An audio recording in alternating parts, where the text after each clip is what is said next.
Hello, everybody, and thanks for listening to this recording. I'm Ursula, CEO of Profound Growth, and we work with clients and financial advisors around the topic of the energetics of prosperity. And so I have here with me the delightful Abbey Henderson. So let me introduce her. She is the CEO and wealth advisor and coach at Abaris Financial Group. And that is a wealth management firm in Concord, Massachusetts. Always have trouble with Massachusetts. That's such a hard word to get out of my mouth. And that specializes in life planning and coaching, in addition to traditional financial planning and investment management. So thanks so much, Abby, for being here and spending, the next 15, 20 minutes with me.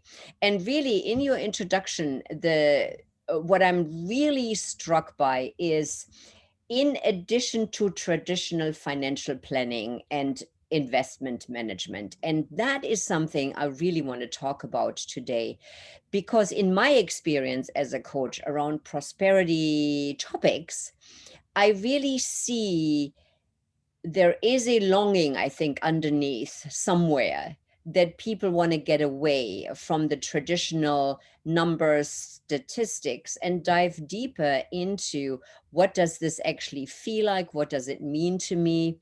And explore that.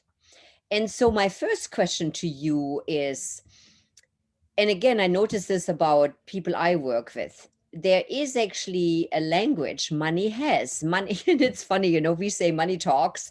And I mean that in a different way. I think people constantly express where they are in regards to the perspective they have around money.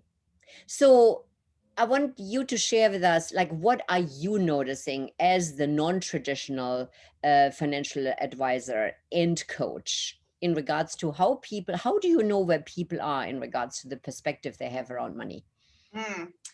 So I think that there's sort of two broad categories, and then there's a lot of sort of subcategories underneath.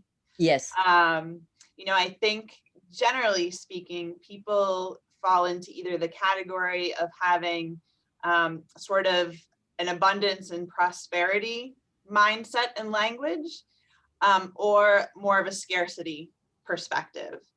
And from the scarcity side, it's often a lot of most often I see fear. So I can't tell you the number of times I've heard clients talk about being afraid to become a bag lady, or to be eating cat food, or any variety of iterations of that idea. Yes. And do you hear that from people that have evidence and reason to feel that way, or do you also hear it from people that have plenty of money and have no reason to fear that? Both. And I think in my experience, it's been very much part of their sort of their own money stories, which often came from something they learned from their parents. Oh, that's interesting. And that really fits with also how the brain works. And you and I, know and have many conversations around the neuroscience of prosperity. And so very quickly, sort of a little side note, and I hope it doesn't get us into a rabbit hole, but it's really the way our habits and actions get wired in is by the science of neuroplasticity. But the good thing about that is that neuroplasticity in itself, the word already indicates that the brain is plastic. So we can change what has been wired in through how we were brought up, what we were hearing in regards to conversations with parents or teachers, employees, bosses. I mean, who knows? But the longer that wiring has been in there, the more we've sort of repeated that internal and external conversation, the more hardwired it gets in. And so to rewire that is really difficult. Mm-hmm. So you're absolutely right. It really can come back to, upbringing and the conversation that people to have people hear. So we have fear. What about frustration? So most often I hear frustration come out as blaming others. Oh, Um, interesting. Mm-hmm. yeah. So, whether it's often directed either at within a couple, directed at the other. So, if only my partner didn't spend so much money, we would be ahead. Or it can be directed outward, if only those people on Wall Street Did it right. behaved themselves better.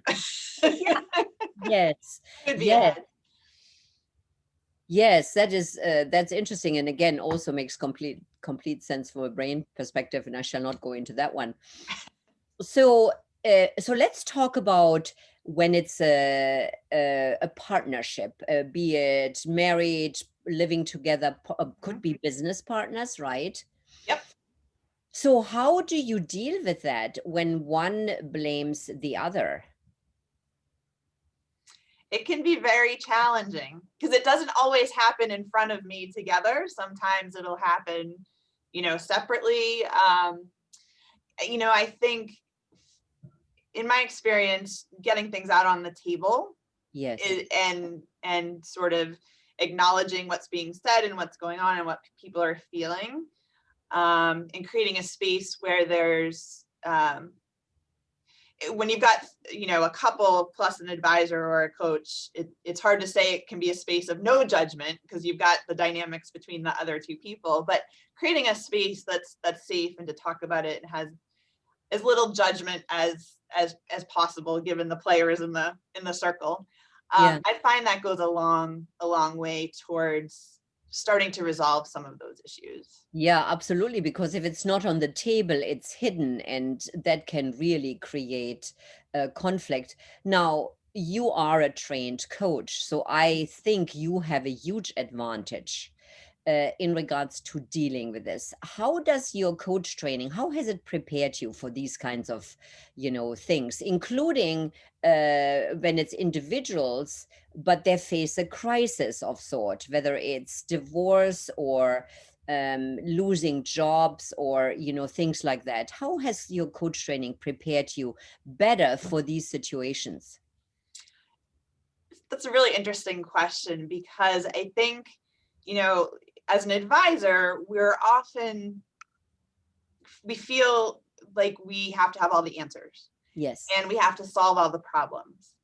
And so as I was going through coach training, one of the things that was challenging for me is to sort of let go of that tendency to fix everything, solve everything, be the expert. So I think in this situation where coaching has really been helpful is realizing that it's not my job to fix this for them. It's Yeah. my job to sort of set the wheels in motion and giving them an environment where they can solve it themselves. Yes, and what's interesting around that, in my work, I often talk about swimming lanes. So I can really see that, when you are in wealth management, investing, financial advising, and people really hire you for that, one of the swimming lanes is advising. One swimming lane is teaching, because you need to Mhm. teach them, about how this all works and what's going on. I mean, I have a financial advisor, and when she shows me or shows us the spreadsheets and all that, it's like, what does that mean, and like, how does this relate to that? So there is teaching, and then there Mhm. is advising of saying, we are going to move this bucket of money over here, and here's why. And then there is the swimming lane of coaching, where you really have to sort of let go of that advisor role and ask the questions and help your clients sort of reveal what's important to them. And so these different swimming lanes, I think, are need to be used in certain situations, because I think from a coaching perspective, sometimes people have the perspective that when there's coach training, you only do coaching and that's the way to go. And I think in your industry, it's important to realize that there are swimming lanes. You use coaching in certain situations, advising in certain situations, and teaching and educating in other situations. Yeah, I completely agree. And the trick, and I think the art of it, is knowing what you do when. When, yep. Yeah. And I think that comes from experience. Anyway, let's go to, so we've had the conversation of money sort of more when it's challenging, but what do you notice about when people really sort of are courageous and engaged and innovative around money and life?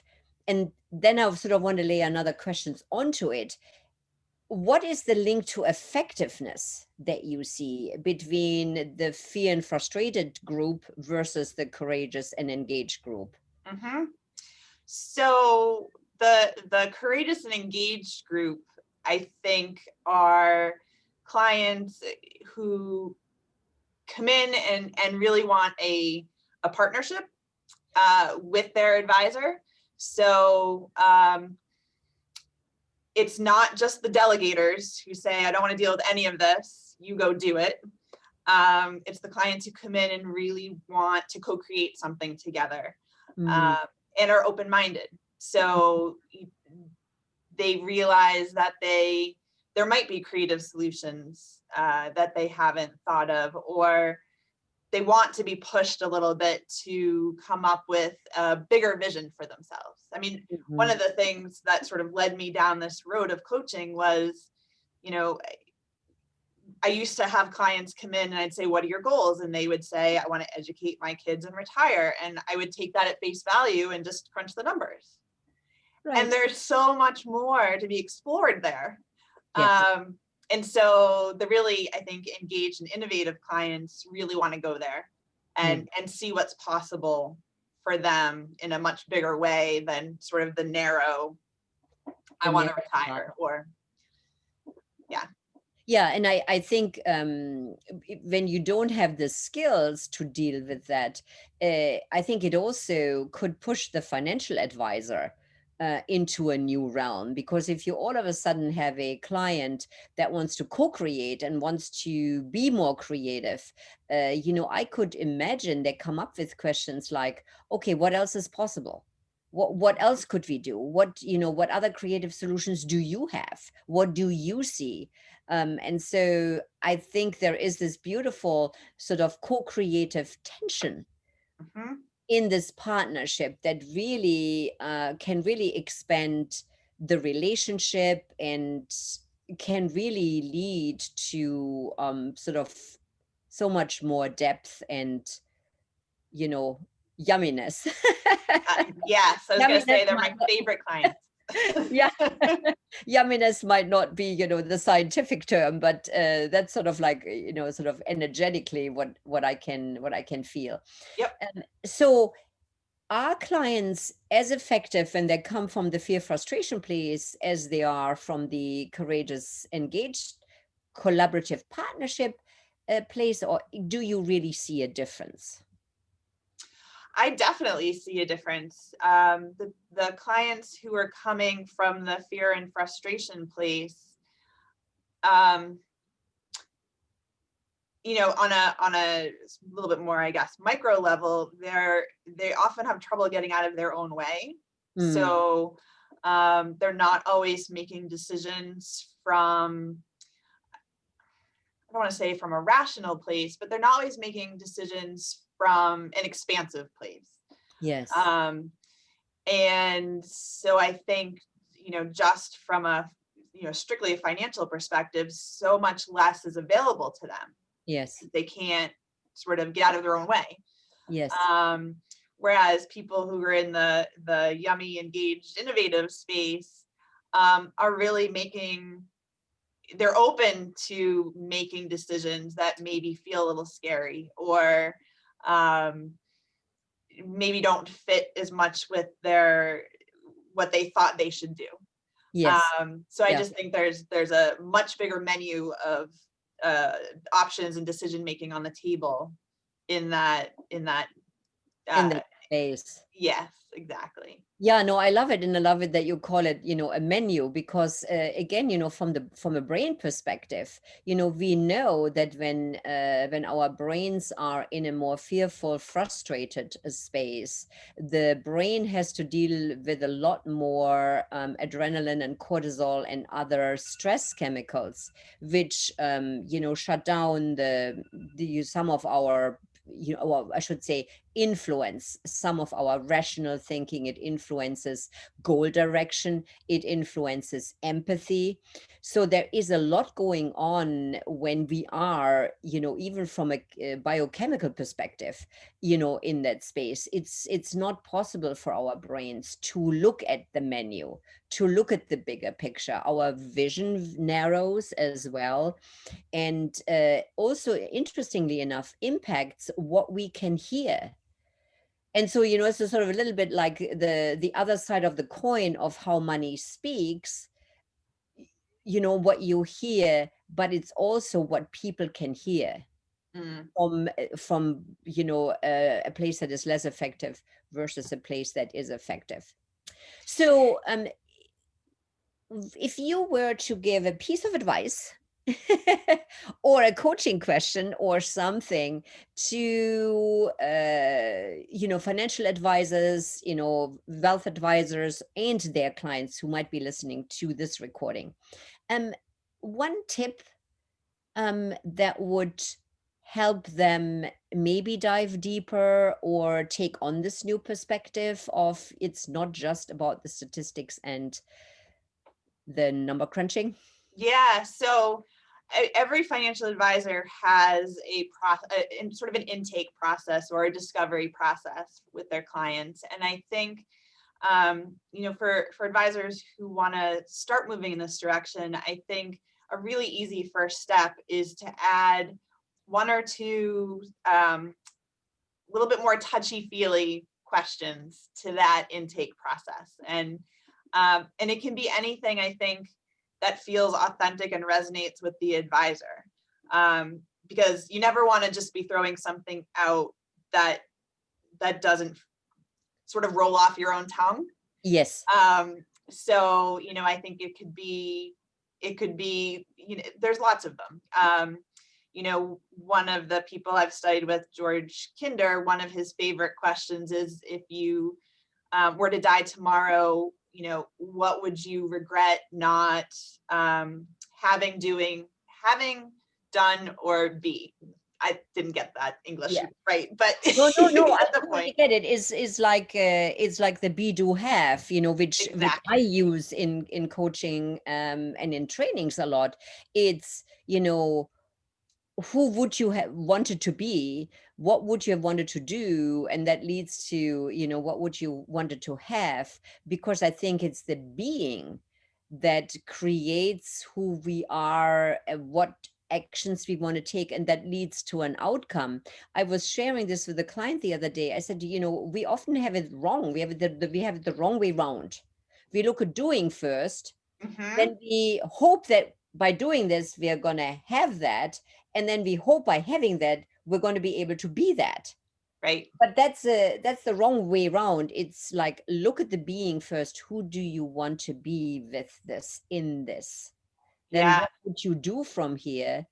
And then once you have taken that inspired action, you're going to have some kind of an outcome that will be in alignment with the being, rather than you know sort of like, throwing spaghetti at the wall and hoping that you feel the way you want to feel when all is said and done. And so another great point that you're raising is really asking the questions that feel right to you as a financial advisor. I came across that the other day, mm, where a financial advisor sort of had gone to some kind of training, and it felt very, this is what I'm supposed to ask. And it did not land. Yep. In fact, it actually irritated me. So there is also, talk about the energetics of coaching and prosperity. You have to be available and open to the energy of you and the client, and Mhm. tap into what is most suitable here. and not just look at the check sheet and go, this is the question I should ask now. Exactly. And I see so many advisors doing that, and you can spot it a mile away that you're checking the boxes. You're not, Yeah. it's not coming from a place inside you as the advisor. Yes. And that requires, some depth of curiosity. And to your earlier point, is also letting go of, oh, I am an expert here, I know what they're wanting. Yeah. Because if there's one thing I've learned as a coach over the last 20 years, is like the clients will surprise you. Always. Always. You think they're wanting that, and it's like, if you just hang in there long enough with curiosity, you are going to figure out it's actually not what they said, especially not at the get-go. And I think that's so important for advisors to hear too, because I think there's a lot of, to be honest, fear of advisors of going someplace that they think clients don't want to go. And it's been my experience that they will surprise you all the time. The clients who you think would be so not into anything touchy-feely, ironically, are often the first ones to say, thank you for asking me. Yeah. And so I agree. There is a desire, I think. I think there's a desire in the human heart, in us humans, to be connected, to deeply connected to what matters to us. We were talking early on about neuroplasticity, and one of the biggest sort of components of change, of rewiring someone's brain, is personal relevance. And I'm really seeing that in this conversation. People want to be connected to what's personally relevant to them.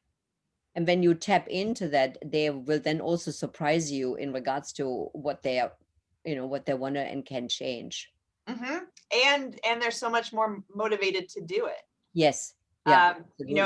If you really build out that personal relevance with the vision of, say, retirement, they're going to save more if they've got this big juicy vision that they can really wrap their brain and their feelings around in a way that I want to retire at 65. Just, that's not motivating. People are not excited to save for that statement. Well, and they might not want to retire at 65 once they get in touch with their personal relevance. That's true too.